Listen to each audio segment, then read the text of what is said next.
Barancha barsiifna qubeedhaan jalqabna wallaalli habaatu katabna dubbifna wallaalli dukkanaa ija qalbii doomsa barnoota filanna isa jiru ibsa.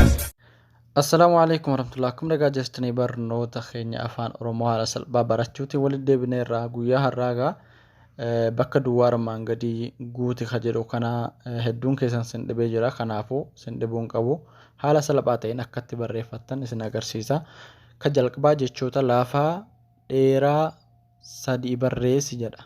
Ka laafaa ta'anii garuu dheeraa ta'an sadii barreessi. Namoonni gariin barreessitanitti gariin keessan garuu irra caalaan keessan sin dhibee jira. Laafaa dheeraa jechuun qubee dubbachiistuu lama lama kan qabu kan wal fakkaatan jechaadha. Santu dheeraa ta'a. Laafaa jechuun immoo dubbifamaan lama kan walitti hin aanne waan ta'eef mee isa san barreeffannaa. Hayyee mee jalqabumarraa laafaa ka jedhu kanayyuu yoo barreeffanne maal ta'a?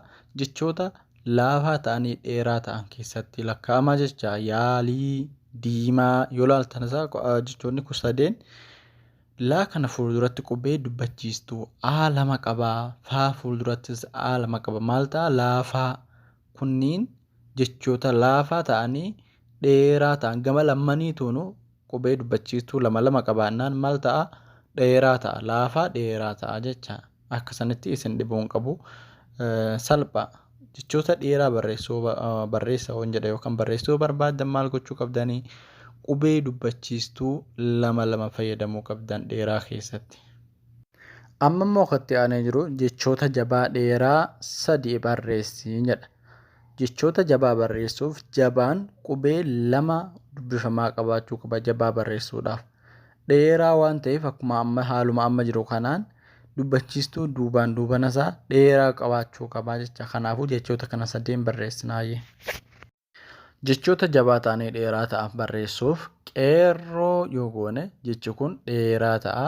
Faallaa, naannoo laala asirratti wanti hubachuu qabdan maali? Qaa kana fuulduratti dheeressuuf dubbachiistuu lama barreessinee jira. Raa lama immoo akka nu jabaatuuf barreeffannee jira. Oo lama fuuldurattis akka nu dheeratuuf barreeffannee jirra. Qeerroo akkanatti dheereffannilleen jabeessannilleen. Faallaa ka jedhu kunis jechi takka jabaachuuf dubbifamaa lama qabaachuu qaba. Dheerachuuf dubbachiistuu lama qabaachuu qaba jecha. Kanaafuu jechoota jabaa dheeraa sadii barreessannee jirra jecha naannoo ka jedhu kana waliin. Amma immoo katti aanee jiru maali? Jechoota laafaa dheeraa gabaabaa sadii barreessi jedha. Ka duraa laafaa dheeraa qofa barreessi jedhame. Amma immoo laafaa ta'ee jalqabni isaa dheeraa ta'ee kadhumaasaa gabaabaa ta'e sadii barreessuu qabnaa jecha akka kanatti barreeffama. Hedduu keessa isin dhibee jira waan ta'eef isin dhibuun qabu. Jalqaba maal jedhaa? Laafaa dheeraa. San booda gabaabaa sadii barreessii kan jedhu. Maal gochuu qabnaa? Walumaan barreessinu. Jechoota laafaa dheeraa gabaabaa ta'an barreessuuf fakkeenyaaf jalqaba baala yoo ga'u maal ta'a? Dheeraa ta'ee gabaabaa garuu laafaa. Gaala, miila fakkeenyota kanaan jechoota hedduu ijaarrachuu dandeessan. Asirratti maal ilaaluu qabdassanii?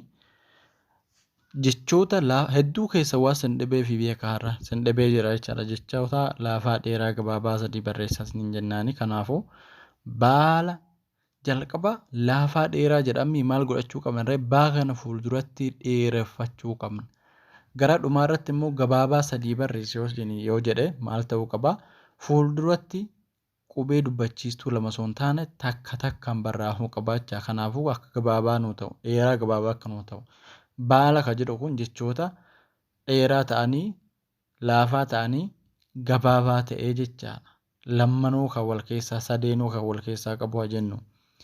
Gaala, miila kun sadeen jechoota fakkeenyoota jechoota dheeraa laafaa gabaabaa ta'an keessaa isaan tokko jecha. Ka jalaatti yoo tarre immoo jechoota jabaa dheeraa gabaabaa sadii barreessii jedha. Fakkeenyuma kanaatiin maal gochuu qabna? Jechoota jabaa ta'an dheeraa ta'an gabaabaa ta'an barreeffachuu qabnaa jecha. Mi'a barreeffannu. Jechoota jabaa ta'anii dheeraa gabaabaa ta'an barreessuuf jalqaba. Fakkeenyaaf jaallan kan jedhu kun dheeratee jabaatee gabaabbatee fuuldura isaa gabaabaa jechaadha. Akkasitti barreeffamee jira. Waammame kan jedhu kunillee gabaabaa lama fuuldura qaban malee jechi kunillee jechoota dheeraa gabaabaan ijaarame keessaa isa takka. Akkasuma immoo jaallatan kan jedha. Fakkeenyota kaase malee hedduun jira gaati. Hedduutu jira. Jechoota jabaa dheeraa gabaabaa ta'an barreessaa yoo jedhame gara fuulduraatti maal godhuu qabdanii? Jalqabni isaa dheerachuu qaba. Fuuldurri isaa gabaabbatuu qaba. Jechoota jabaa gabaabaa dheeraa yoo jedhe immoo faallaa kanaatiin jalqaba isaa kana gabaabsattanii fuuldura dheereffachuu qabdanii jecha. Isin dhibuun qabu. Barnoonni keenya har'aa kana fakkaataa. Haga barnoota biraatii wal agarratu. Wassalaamu alaikum warahmatullahi.